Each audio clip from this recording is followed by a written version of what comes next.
Everybody, what's going on? This is Martin John, and we are here to talk about the Tao Te Ching. This is Tao of the Day, where I drink a kombucha and you talking to me about the Tao. No. This is Martin John, and I am all about the Tao Te Ching. I started reading the Tao Te Ching, which is an ancient text written about the 6th century BC. And I use the Tao more than read it. It's a text that we use to, Kathy's asking me if I'm okay. Yeah, I'm good. I'm good. Yep, I'm good. Yep, I'm good. And yeah, so the Tao Te Ching is a text that was written about in the 6th century BC. And I use it to help guide a more reasonable life. I've been using it for almost 25 years or so. I'll have 24 years clean and sober come December. And I've been using the Tao to help me understand the nature of life and how life is and how to live a more reasonable life. You know, there's always been this thing in me around, well, if I want freedom, other people must want the same thing. If I want to be free to do what I do, other people must want to be free to do what they do. Why is it so important that I get what I want if it were to infringe on somebody else? And I recognize that it's not. I'm everything that I want, you can want. And I should want you to have as well. Like if I want freedom, I should want you to have freedom to be who you are as you are. You know, I one time, and I think I've told this story before, this idea that someone called me up and said, hey, my friend was late picking me up. And I got upset about that. And I was like, well, you knew that they were always late, right? They knew that this person was late all the time, and they were actually preparing to get upset. Because if you know someone's going to be late, and then you put the expectation on them to be on time. Well, I mean, you want to be on time. He wants to be late. He's the one driving. Who's going to win that argument? And why are you going to have an expectation for someone else to do something for you and think that your life and your desires are more important than his? And then want to say, well, you don't care about this friendship because you're late and I wanted you to be on time. It's like, why are you asking me to give up all of my autonomy, all of who I am, everything that I've been up until this point? If you're my friend, be a friend of me, not the person you want me to be. Be a friend of who I am. Care about me for who I am in the world, not who you want me to be. If you want me to be who you want me to be, well, go find someone who is that already. Or just get an AI friend, because they aren't anything. And I think it's uncomfortable in our world today when we interact with other people and we don't recognize that they're people. They have desires and wants, and they do things that they want to do. I don't know where I heard this, but I heard or saw something where a couple had a child, and the mom was telling the mom was telling her partner how to hold the child or how to feed the child or how to do all of these things. And the grandmother of the child said to the mom, you don't want to be the expert in this child. You know, you don't, because that's going to allow the husband, that's going to allow the father to, one, not want to do things because he's not going to be able to do them the way he wants to do them. When he can learn from himself, for himself, how to take care of the child, and when you can learn for yourself how to take care of the child is having two different experiences, which is important, because if you only have one experience, you create a frame of reference for how you exist in the world. But when you realize that that can change and that there's variety, then that broadens your perspective. It broadens your perspective of relationship. It broadens your perspective of how you're going to be treated by different people, because different people are different. And we have to respect the fact that different people are different. We have to respect the fact that we can love them just the same, because the love is coming from us. They're doing what they want to do. Good for them. We want them to do what they want to do, because we want to do what we want to do. Right? Someone asked me recently, is it ever possible to trust somebody without getting hurt? And I said, well, the fact that we can get hurt is what makes trust so beautiful, right? It's like, I mean, I do this with all of my relationships, friendships and all. Like, I'm going to put everything that you need to destroy me in a package and give it to you. Now, I'm going to trust that you're not going to destroy me. Now, I'm also living my life in a way that can't be destroyed. So there's I look at these things as cyclical, and sometimes there's no way in until you just get in. Like, no matter what you do, like it's a cycle. Like, if you trust somebody, that's going to give them opportunities to hurt you. When they don't hurt you, you will trust them more. When they do hurt you, you will have to continue to trust them if you want to live in this cycle. And so you do that, and you learn that, maybe they're not trustworthy, and that's fine. Maybe you just don't engage in ways that you don't have a life in which you're going to be required to trust those specific people or whatnot. So I'm going to pick a random number today, and we're going to see what this is all about. Looking away from what you want. Number 22, looking away from what you want. It says, to become complete, know that you're partial. See, this is what you're living in collaboration with the entire world. You're living in collaboration with other people. The only way that you can learn how to trust is to live in collaboration with other people. The only way that you can learn to love is to live in collaboration with other people. To become complete, know that you're partial. To become straight, know that you're crooked. To become full, know that you're empty. To be new, know that you're worn out. He who wants it all must know what all includes. Thus, the master stays centered in Tao and becomes an example for the world. Because she knows her light is forfeit, people can see it. Because she has no point to prove, people can trust her words. Because she has no identity, she becomes a mirror for others. Because she has nothing to attain, nothing can be kept from her. Thus, when it is said, to become complete, know that you're partial, it is wise to heed and surrender to it. Only by living in collaboration with Tao can one find completion. A number of things I want to talk about in this. We'll start with, he who wants it all must know what all includes.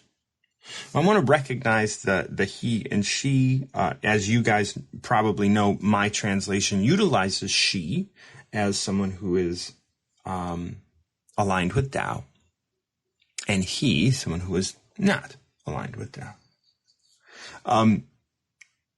He who wants it all must know what all includes. So if you want freedom, you are going to have to know its opposite. If you want to be free to live the life that you want to lead, you're going to have to know what it's like to be hampered in that in some way. Thus, the master stays centered in Tao and becomes an example to the world. because she knows her light is forfeit. People can see it. And then at the end of this, because she has nothing to attain, nothing can be kept from her. There's a real fulcrum here. There's a tight line. Like, because what it's saying is, because she's not trying to attain anything, she arrives at having attained everything. You know, I've experienced this in my life. When everyone around you puts something on a pedestal and they're like, oh, this is so great. And this is like, look at what all these things are, you know. And if you don't pay attention to that and don't want it, but it's not about not wanting it, because that recognizes that it's something that could be wanted. So it gets marred in desire. But if you have nothing to attain, like if you're not trying to strive for something, you can often find yourself achieving it just by happenstance. Hey, Julie, how's it going? I'm all right. I'm just observing. Just been talking about this very thing just about 2 minutes ago. Oh, yeah. Yeah, it's like the quality of it is being in existence. Yeah. And the gift is being able to observe that.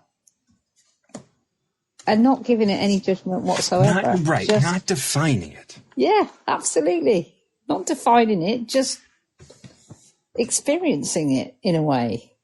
But and allowing other people to define it or experience it in their way. Themselves. For themselves completely. Yes, and I like that. That's something that I've come across recently for myself. I really did take a beating first, though. Oh, yeah. Well, you did. Yeah, I got battered by my own thoughts. I got battered by my own judgments of others. You know, placing people on pedestals and things. They got off the pedestal and beat me with the pedestal. You know, that's the... You know, the first line of this 22, to become complete, know that you're partial, is so brilliant. I'm just patting myself on the back here.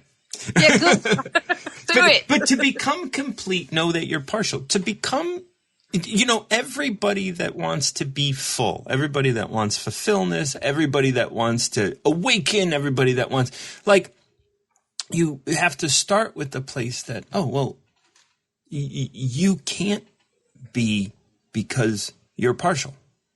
Like you are partial with everybody else. So when I talk with you, I am more full.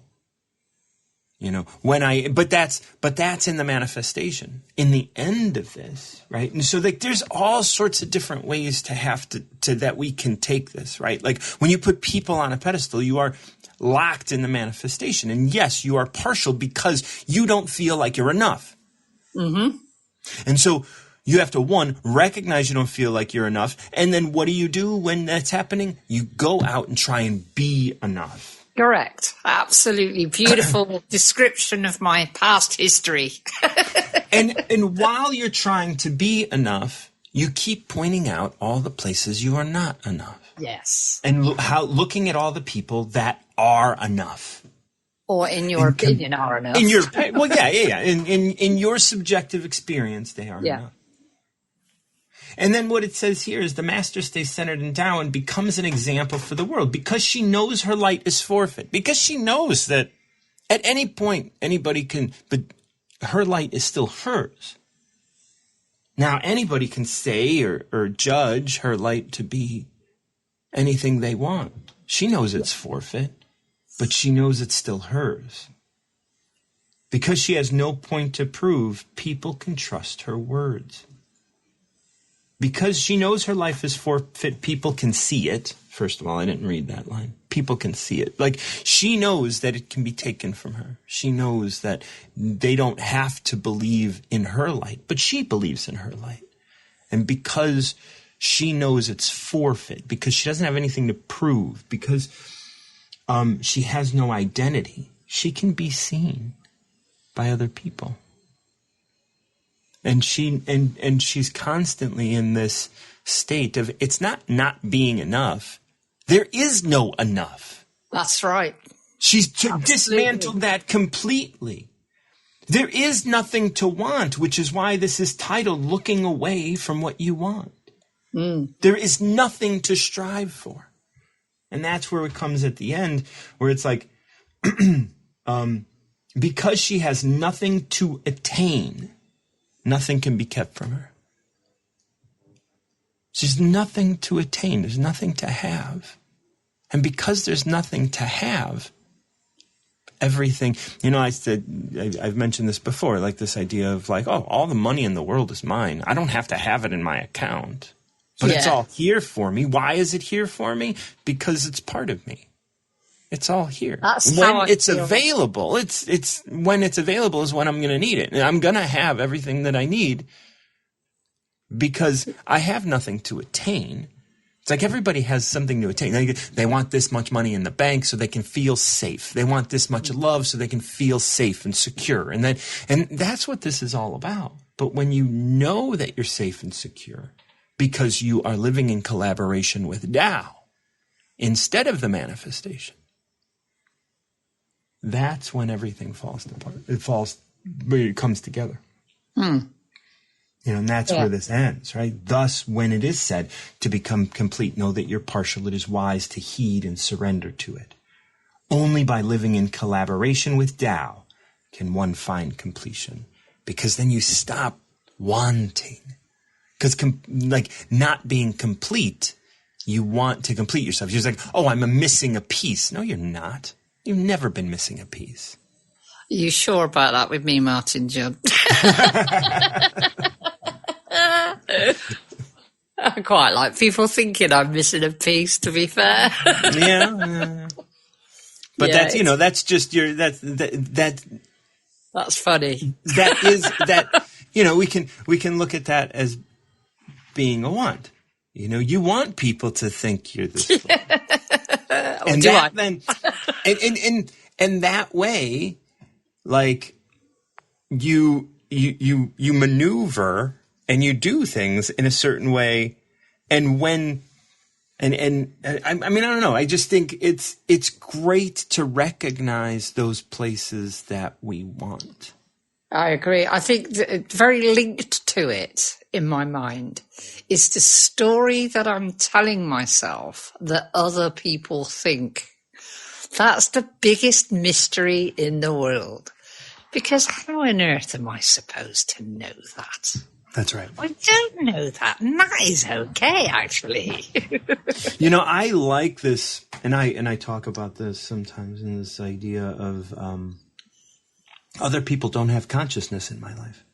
No, I placed that there. Yeah, I placed that there for them. Yeah. You don't have any consciousness in my life. No, not at all. You are just doing, and I have no consciousness in your life. No, it's like we are just here having an experience of you saying and doing and being something, but I have no knowledge of your consciousness. And no. You may not have consciousness. You may, just like the Matrix or whatever, just be a simulation so that I can have an experience. So that I can know myself and know the work I'm supposed to do. And when I can get rid of all my story about you doing what you do, that I'm a victim of, then guess where that brings you back to? Brings it right back to me. That's right, it does. Yeah. And then everything that happens, everyone that I interact with, every experience that I have tells me about myself. Yeah. Yeah, absolutely. I totally agree with that. That's my wonderful stance of observation. I really do enjoy so much observing. Whether those things that I am observing I create a judgment about or not, I still enjoy the interaction of my being with those things. I enjoy what I'm learning about myself. I really do. Yeah. Yeah. Absolutely. Like who wouldn't be so excited to learn about yourself? And exactly. Like this is where that phrase far out comes in. It's just like, whoa, I created a far out. Like, wow, this is like when you really start breaking it down to my experience rather than this is what happened in the manifestation. Right? When you say, oh, this was my experience. You know, we can say this is what happened in the manifestation. Someone almost hit me with their car. Then you can just be like, oh, okay, well, what did I feel when I almost got hit by a car?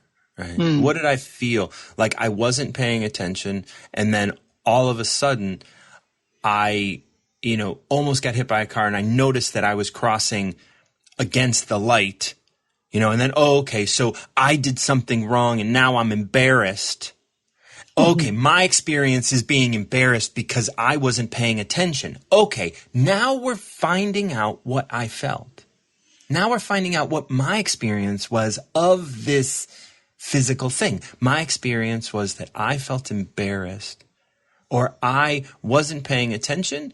I felt embarrassed because I wasn't paying attention, and then I walked the other way, and I avoided the people that might have seen me not paying attention. Why am I so afraid of being caught not paying attention? What does that have to do with my life? What is my relationship to not paying attention?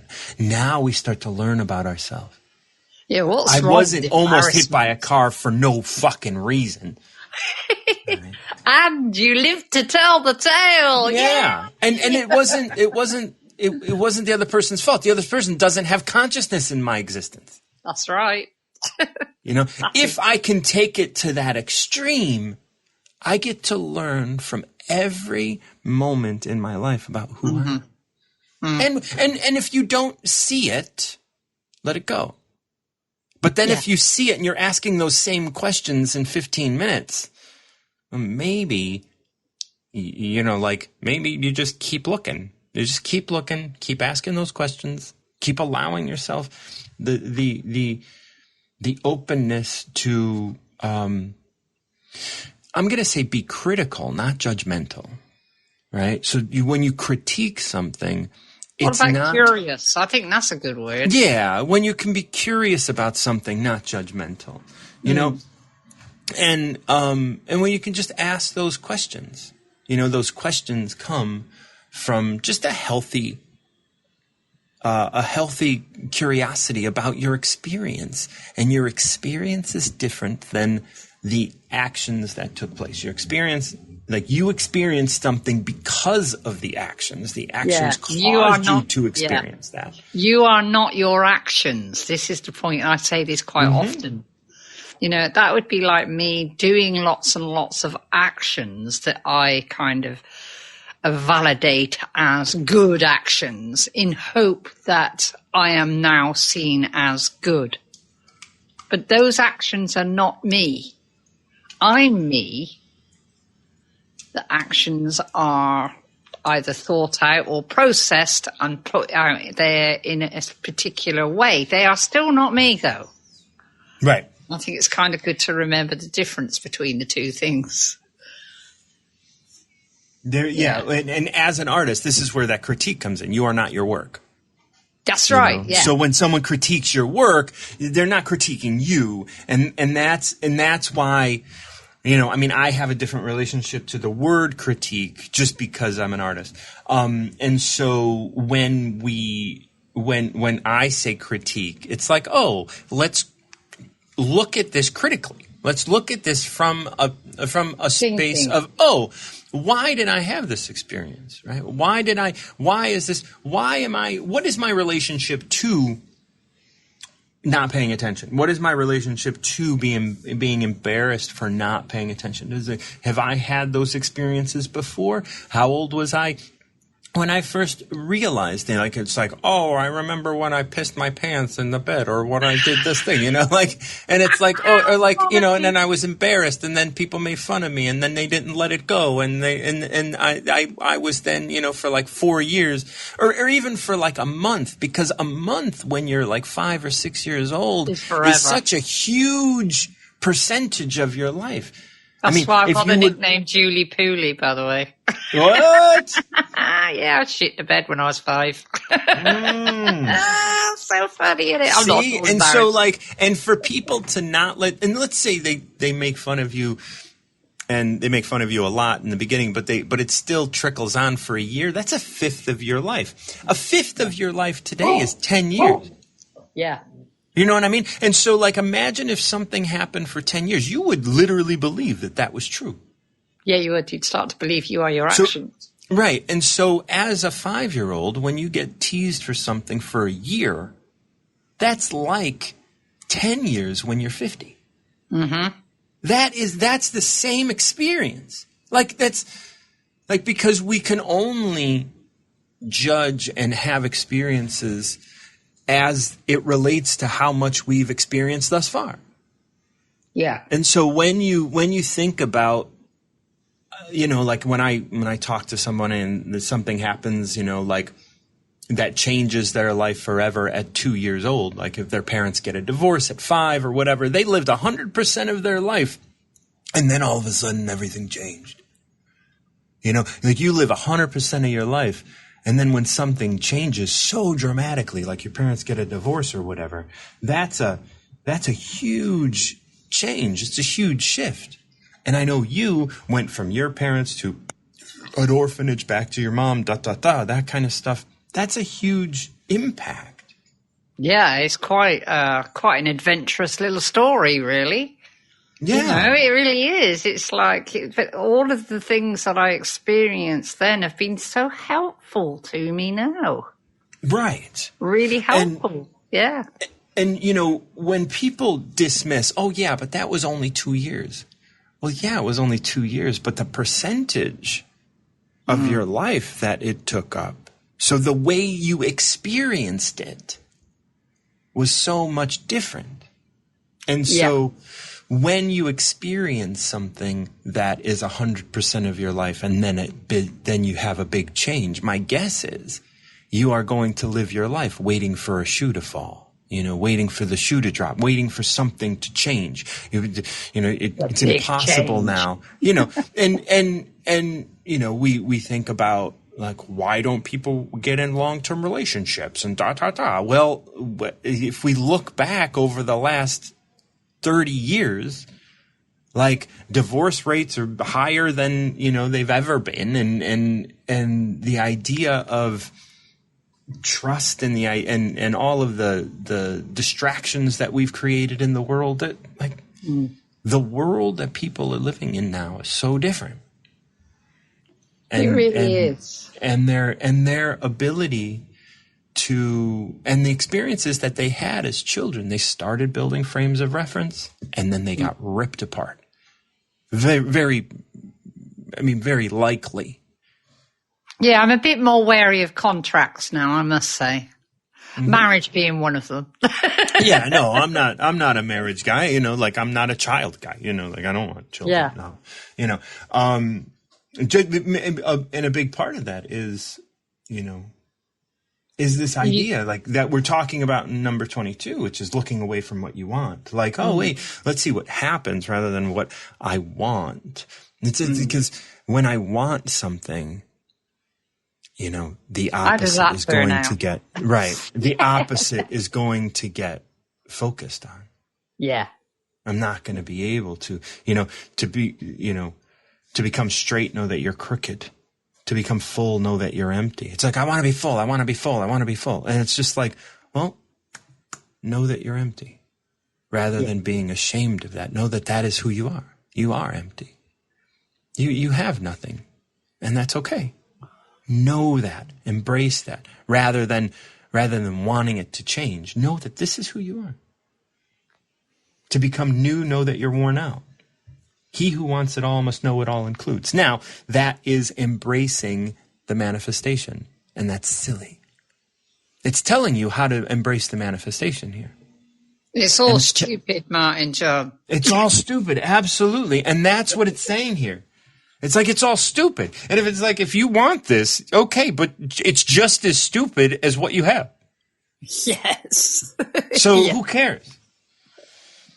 See. Thus the master stays centered in Tao and becomes an example for the world because she knows her light is forfeit. People can see it. And why can people see it? Because they want. She doesn't want.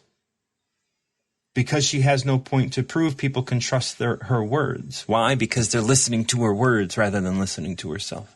And they do trust her, and that's great.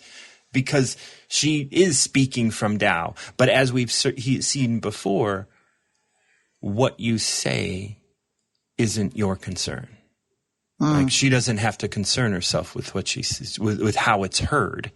She just says what needs to be said. And because it's coming from Tao, those who align with Tao will only hear Tao. Those who align with failure will only hear failure. And they can walk away saying, she's saying I'm a failure. And if that person can get out of their manifestation long enough, then they can see themselves in that statement. She's saying I'm a failure. Well, who's saying you're a failure? Who's been saying you're a failure since you were a kid? Who, it's not her. It's not the master. The master's not saying anything. You're hearing quite a bit, though. Yeah, and that's for you. That's for you. Yeah, not for everyone else. It's not. So she's not saying you're a failure so that everyone can hear that, because that's not what they're hearing. It's only you. It's only you. You're the only one that's hearing that.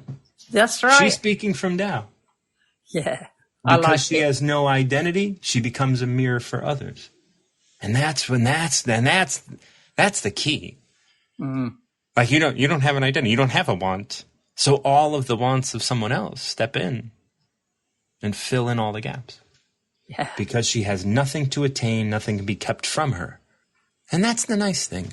But you have to get to a place where you have nothing to attain. And then you can have it all.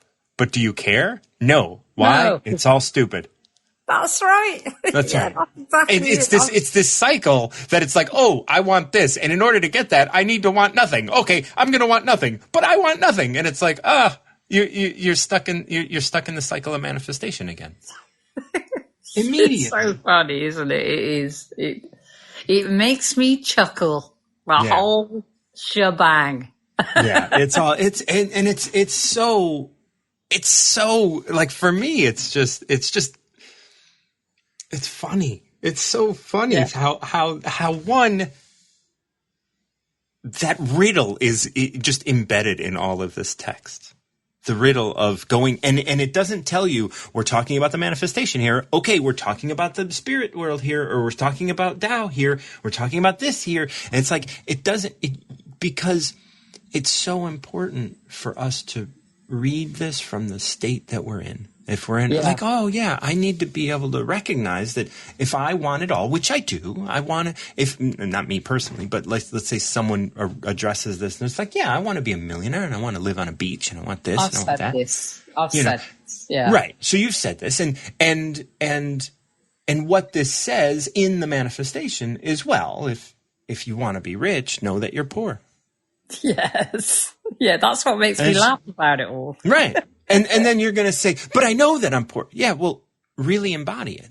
Be here. Be poor. Be poor. Enjoy it. Yeah. If you want the manifestation, be here and experience this. Because only by experiencing this will you be able to experience anything else. And once you experience that, your riches start to show. And it might not be a financial riches, but you start to recognize who you are underneath all of this. That lovely bliss. And like, here you are, like living in these beautiful houses, watching these cats and like traveling around, doing like, you're living this great, existence. And yes, it's stressful at times and stuff like that. Very balanced is all I'll say. Yeah. And like, but you do get these experiences of like these posh experiences, right? Mm-hmm. And that's like, That's awesome. And you get the run of the place. You know what I mean? Like it's so fun. Here I am, an upper middle class person with a cooker tap. Less than a cooker tap. This is what this is. Sorry. Yeah. I'm not this is what the experience is. Yeah. Not going to be able to love on your pet unless you have a cooker tap. See how it goes. If you just take it as it comes, because next week I could well be sleeping in my van in 5 Celsius. I don't know yet. Yeah. Whether that's going to happen or not. But you know what?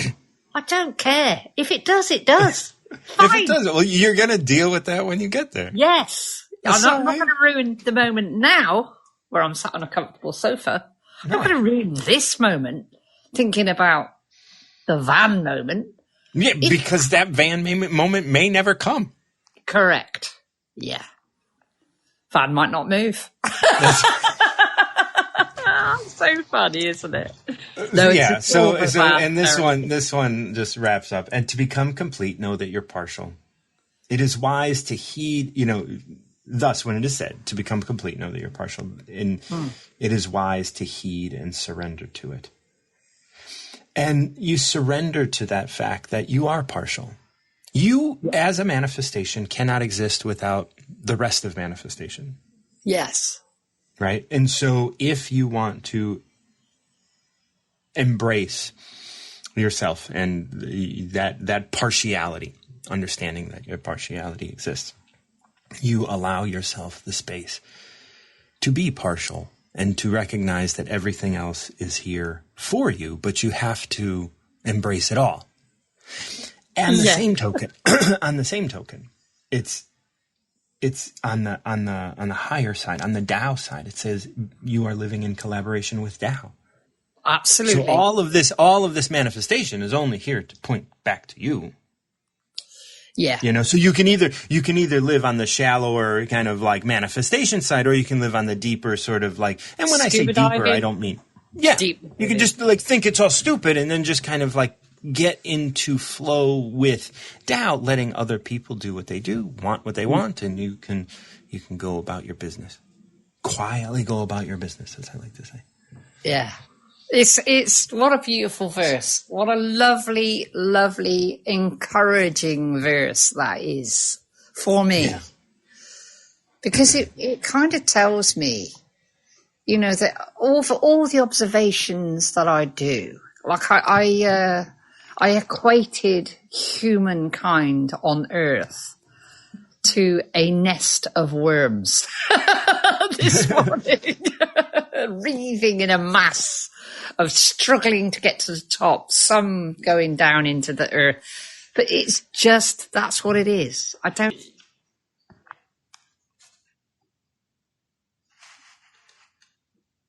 You don't have to.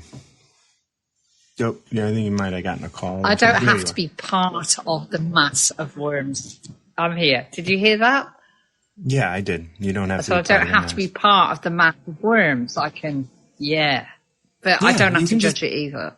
No, I just see it as it is and continue. And that's the thing. It's like you calm down. You'll find the route. You'll find the way. Yeah. Out. Like it'll be fun. It'll be fine. Yeah. And if it isn't, that's fine also. And you're just learning about yourself, and that's the. I kind of look at it all like we look at school. That's what I'm here for. Yeah, it's kind of like we look at school, we look at the internet, we look at all these things, and we have to recognize that those things that we create are coming from Tao. They're coming from the desire to emulate what's happening under the surface anyway. You know, like the fact that we can communicate through this technology is emulating the natural ability for us to communicate through telepathy or whatever, right? We can communicate without this device. I agree. And we go to school. Blossom and her harp. Well, I had a conversation with Blossom the other day and I mentioned the harp and I've got one of those and I was trying to describe that invisible connection. Yeah. I was trying to describe it in a way that, vibrations create sound, it create feelings and all this. And I was trying to describe that to Blossom, and Blossom said, I own a harp. I was like, good golly. Of all the instruments in the world, you've got wonderful. Right. And those aren't small things. It's like I would understand if she had a harmonica, living the way she does. But a harp, that's absolutely. And that was wonderful. That was wonderful. Yeah. So that was a great experience of telepathy in a way. Right. She told me that, and I just came out with it in like a little story. But it was from Blossom, and that's all I can say. Yeah. And that's the thing. We are constantly trying to emulate that which we experience anyway. And I think we've made schools because there is everything in our life is a lesson, and we try to emulate it as as a structure. But it's happening all the time. Everything we go through, we're learning from, but then we try to structure it, and that's where things start falling apart, Thank you. Can you send me a little the text of that? Yes, please. Yeah, and I'll send you 20 from yesterday. I didn't send anybody's stuff yesterday. I just remember. I just remembered that this morning, and I was like, I got to do that. I want to be a good host. You're an amazing person. You're just amazing. I'm glad you show up here and that I get to experience you. Well, I got nothing else to do at 6 a.m. Love you. Love you, dear. We're going to bring Terry up. And Dr. Robert, I see you in line, but I do have a call possibly in about 5-10 minutes. So I'm not going to be able to get to you today. I'm sorry. Mm-hmm. Hey, Terry, how are you, my friend? Oh, wait. It didn't work. It didn't work, Terry. Give me a second. We're going to bring you up. Okay. Now... I pressed buttons and then I turned away and burp. Hey Terry, how are you, man? Oh, good morning to you, and it's afternoon for me and Julie. But yeah, good afternoon. Yeah, and I always find it funny, that pause between waiting to join and then joining, because I was very relaxed this time. I thought, it's nothing to be stressed over. I'm only going to have a chat with Martin John, Yeah. I'm easy. Yeah. I'd say on the whole, you're an easy going. And it's quite funny actually, because the older I get, it's this thing with time and how, that was half my lifetime ago, and I always remember when I was about 15, and I started, 15, 16, shall we say, and I started getting into music more, and the Beatles and everything that happened in the 60s, Mm-hmm. There was the stuff that was coming out when I was that age, and I was into that as well, but I was discovering the music of the 60s when I was a boy, not really into music. Mm-hmm. And what you were saying, like when I'm say 15, the mid 60s is half of my life. It's half a lifetime, and it always seemed like, back in the 60s, that was a long time ago. And this is the way a 15-year-old mind works. But now, of course, when you do get older, and you put it in perspective, it's only a few years ago, and 2 years can fly by just like that. Now it is, yeah. Yeah. So but there was a time that was 100% of your life. Yes. Yeah. And, I think about that all the percentage of our life that something is, because years get shorter. Yeah. There was a point where 1 year was 100% of your life, then it was 50% of your life, then it was a third of your life, then it was a quarter of your life.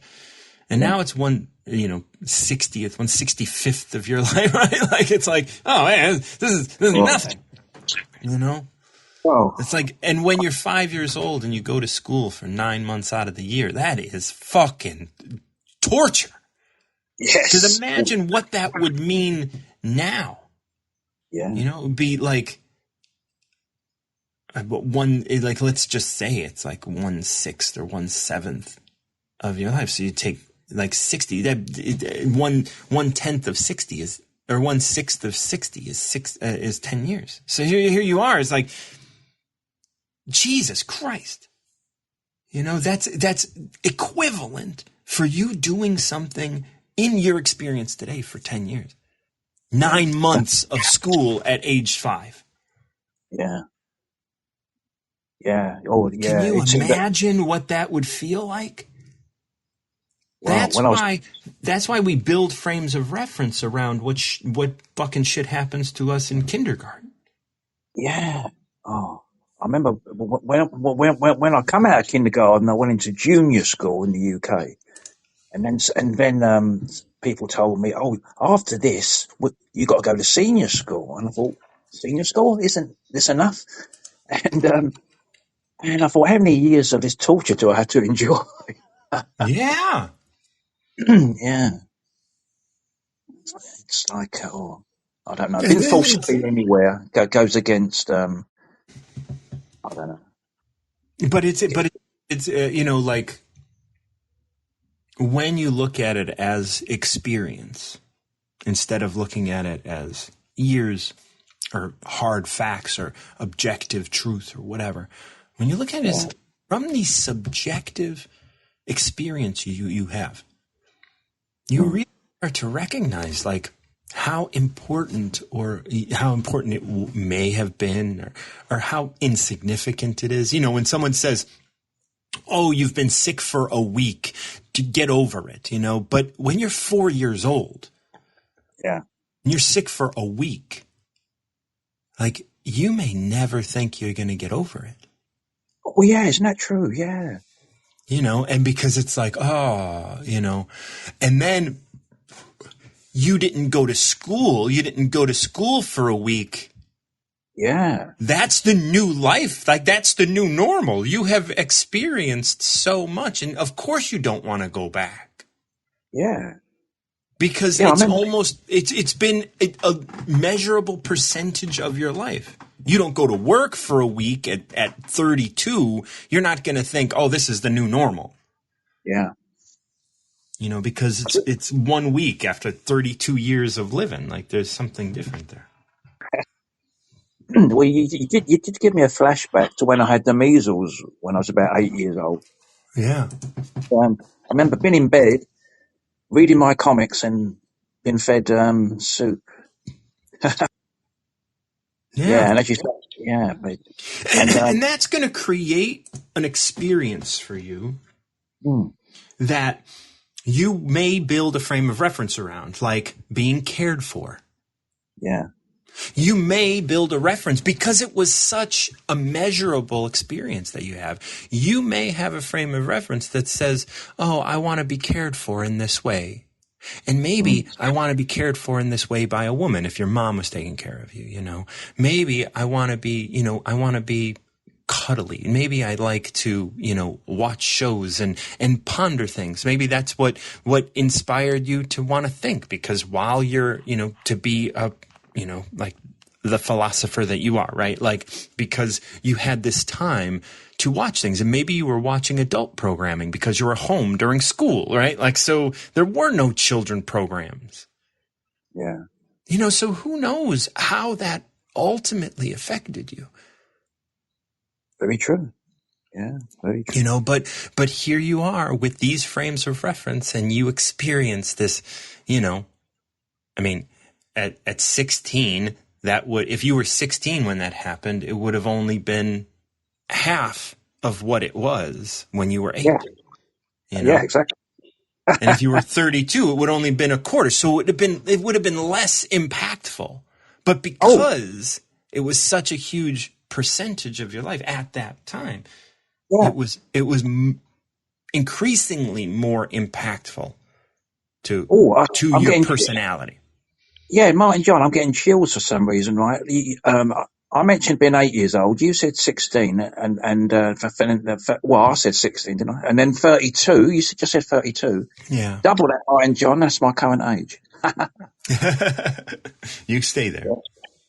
Yeah. Yeah. Wow.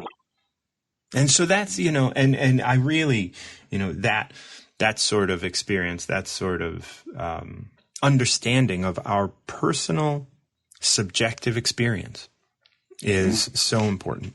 It's so important for us to recognize that this experience is coming from a subjective stance, and it's not real. It's not like how we reference it and how we address it is not real. It's just how we subjectively experience it. Yes, it's real for us, but we can't live in the world as if it's real, because the world is coming from our subjective experience. Yes. Oh dear. And so, yeah, it's beautiful to be able to look at all of these things and I do try and be objective. Yeah, I do try and be objective, be selective, and be an asset to the collective. I didn't. That's not from me. That's the lyrics of a song. I suppose I better pick a number, Martin. Yeah, why don't you pick a number and we'll run through it real quick. Okay. I'll go for my current age then, 64. 64. 64. It's entitled, It's So Easy. It is easy to stop something before setting it into motion. It is easy to plan something before beginning it. It is easy to break something before it grows strong. It is easy to hide something before it's grown big. Preventing problems has never been the problem. Tiny sprouts do this and grow to unimaginable heights. And every journey has started with the first easy step. Avoiding the easy is what has created all difficult problems. Rushing past the easy things will end up costing you. Grasping onto the destination, you lose sight of where you are. Forcing things to be what you want when you want will only turn those things against you. Therefore, the master monitors her desire for an outcome. She remains as calm at the beginning as at the end, so she can see what is in front of her. She embraces the mundane and doesn't prize rarities. Doing this, the master reminds those around her of who they have always been, and they are inspired. Caring about nothing but Tao, she cares for all things.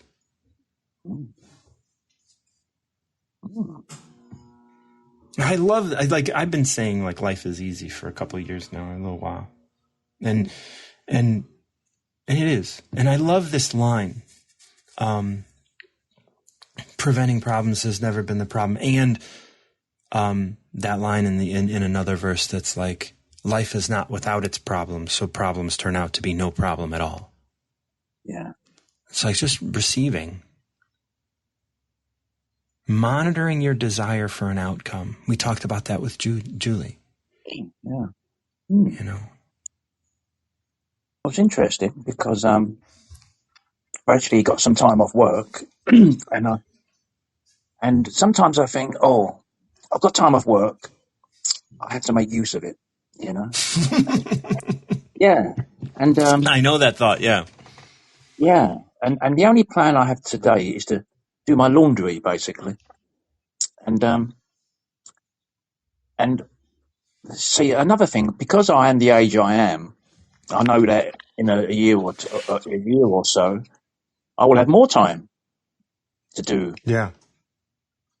stuff or not do stuff, Right. So I'm thinking, why am I sort of thinking, I have to make use of this time off? Just cram and things that's the in. thing. It runs into this idea of productivity.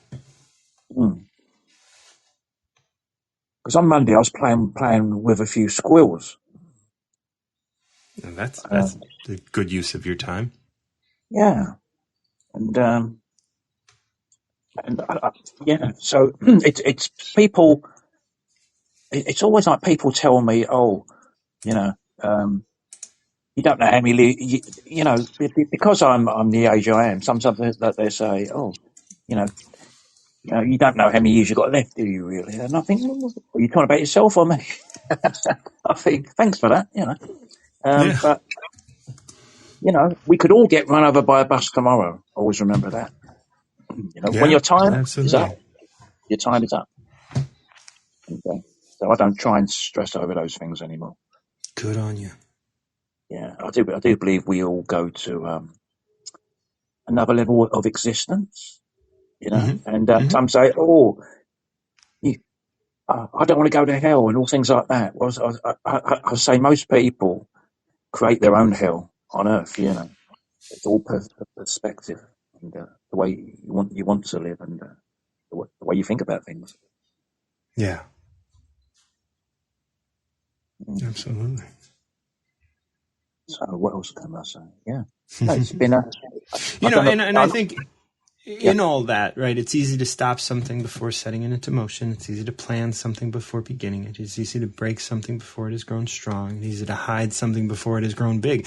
These are all, these are all referencing different aspects of like expectations. It's easy to hide an expectation before it has grown big.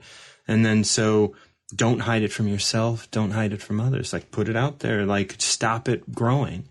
It's easy to break something before it has grown strong. Habits, addictions. It's easy to plan something before beginning it. Like, it's easy to plan doing your laundry before you start doing it. That way you don't have to do it again, or you don't have to like forget something or whatever. It's easy to stop something before setting it into motion.